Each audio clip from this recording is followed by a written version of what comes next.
Well, many of the viewers here love Pontiacs, and for good reason. Pontiac produced some great vehicles for a number of years, most particularly, I would say, from 1959, maybe through about 1971, 1972. And then after that, some of the Pontiac charm seemed to dissipate until it was revived again with the We Build Excitement campaign in the 1980s. And while those latter cars weren't all that fast, well, for the time period, they actually were. But still, we're going to talk today about a number of Pontiac firsts. What's amazing is the cars weren't only just great vehicles, but Pontiac was actually a pretty innovative division. Despite the fact that Oldsmobile, as an example, was known as General Motors' engineering division, and that was in part because it introduced GM's first overhead valve V8, along with Cadillac in 1949, and engineered the high-dramatic automatic transmission. Pontiac actually was very innovative over the years, maybe even arguably more so than Oldsmobile. So let's talk about some of the top Pontiac inventions that the division came up with, and I think you'll find that a number of them are kind of still in use today in some form. So let's begin with number 10. And at number 10, we have the door handles on the 1969 Grand Prix. The 1969 Grand Prix was actually a very innovative car on a number of fronts. It was a beautiful vehicle, beautifully proportioned, and this was really John DeLorean's baby.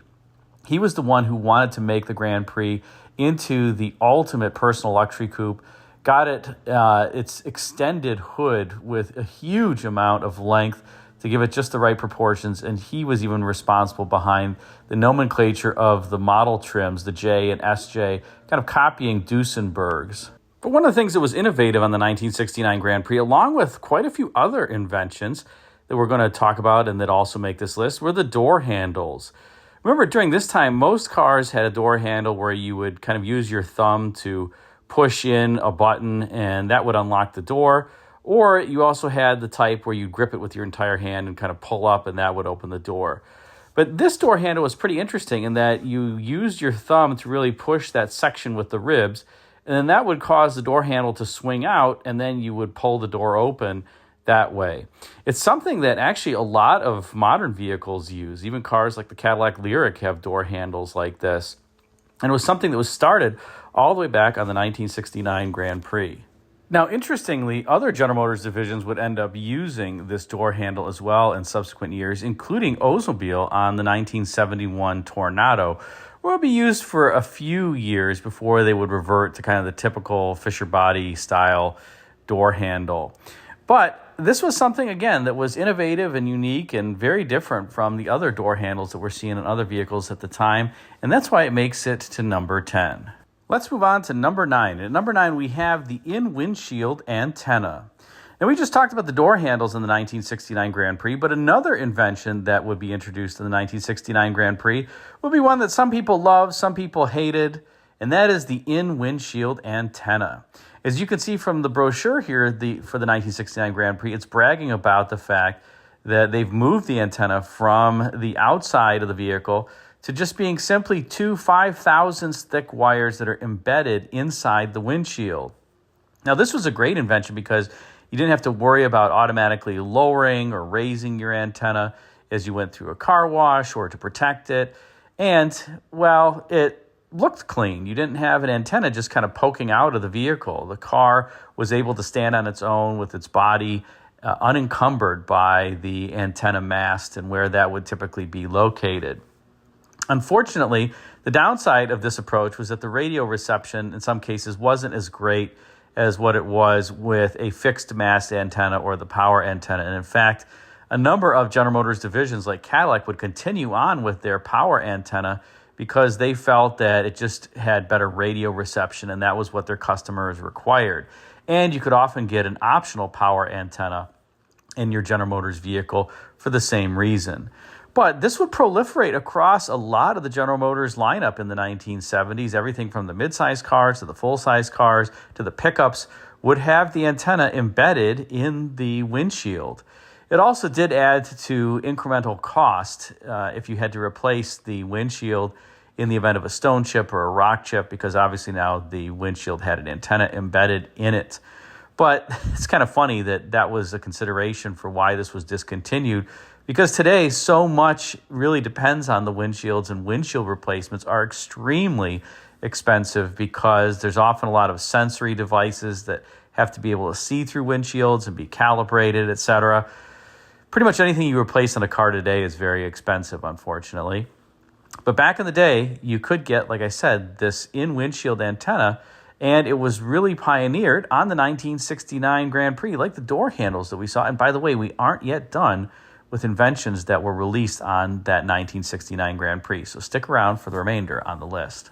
And now we move to number 8. At number 8, we have the 1961 Trophy 4, or half of a 389 cubic inch V8. Now, some of you will say, well, Pontiac wasn't first with this invention just to have half of a V8, and that's true.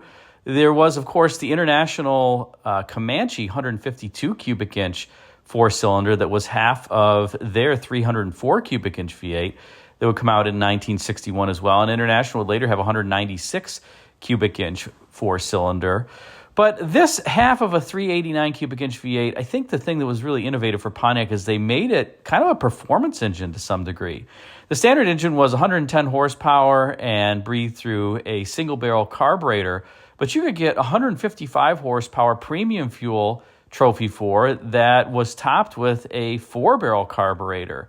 So you could actually make it kind of a performance machine, and it was a huge, just massive 4-cylinder engine, 195 cubic inches. Now, the Tempest itself was quite innovative, and we're going to have some more inventions from Pontiac that are associated with the 1961 Tempest as well. But I think that this was really cool that Pontiac didn't just make this 4-cylinder a cheap economy engine.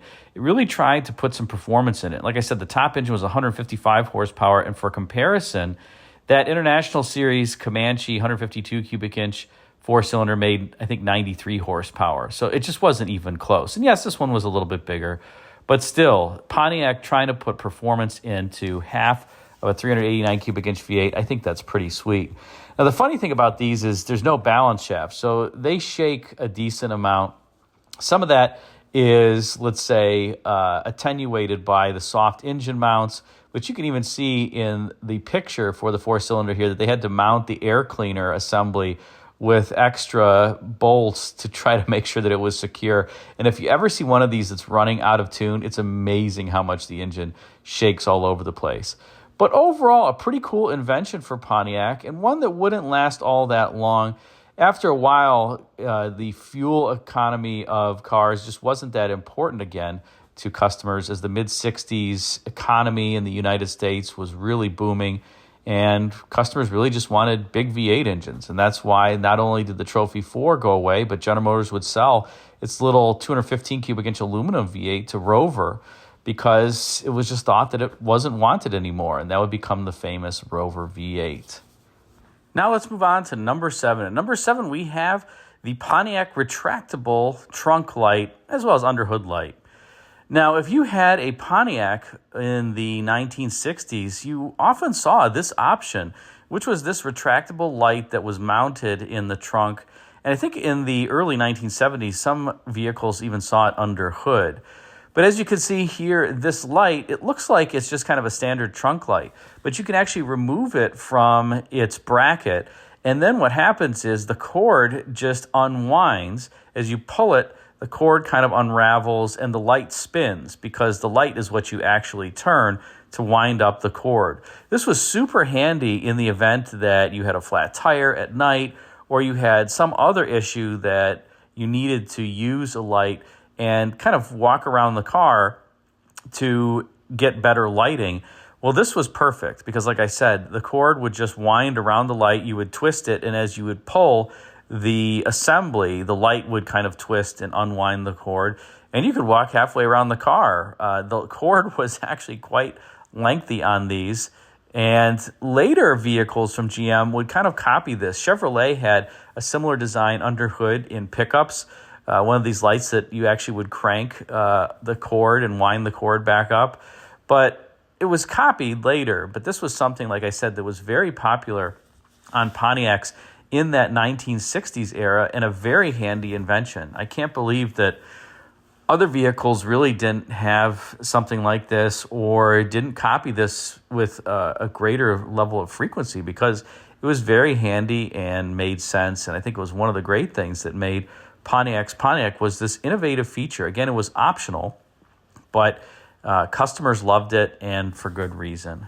Let's move on to number 6. And at number 6, we have adjustable foot pedals. As you can see from this brochure for 1974, the adjustable pedal option was something that was offered in a Pontiac exclusive, I believe beginning in the 1974 model year on the full-size vehicles. And it continued for a few years, but it really was a genius invention that allowed, as you can see here, shorter individuals to really get a comfortable driving position without having to sit on cushions or without having to sit so close to the steering wheel. Or if you had a bench seat, you didn't have to encumber the person in the passenger seat with having the bench seat all the way forward and your knees and your chin basically, or your face, because somebody else was driving who was considerably shorter. Now, General Motors had really had a number of vehicles with adjustable pedals for some time. In fact, concept cars like the Aerovet didn't even have a movable seat. On the Aerovet, the pedals were fully adjustable and the steering wheel was adjustable. So the seat was stationary and everything else moved around it. Not quite sure if that was cost effective or it made sense, but that was how they did it. And I don't know if Pontiac engineers then copied that idea for their own vehicles and with these adjustable pedals. But again, it really was a great invention. You just kind of pull a lever and the pedals would move. And as you can see from the brochure, they would swing in a 4-inch arc. So that's a pretty measurable difference, especially for people who, let's say, were height challenged at the time. Now, adjustable pedals are really something that you see quite frequently in many newer cars, electrically operated, so that drivers can get more comfortable, even if the cars have bucket seats. But that invention really dates all the way back to the 1970s and Pontiac. And I believe Pontiac had an exclusive on this. No other General Motors division ever offered adjustable pedals. It was something that only Pontiac had. And one of those reasons why you bought Pontiacs, along with some of the other features that we've discussed today.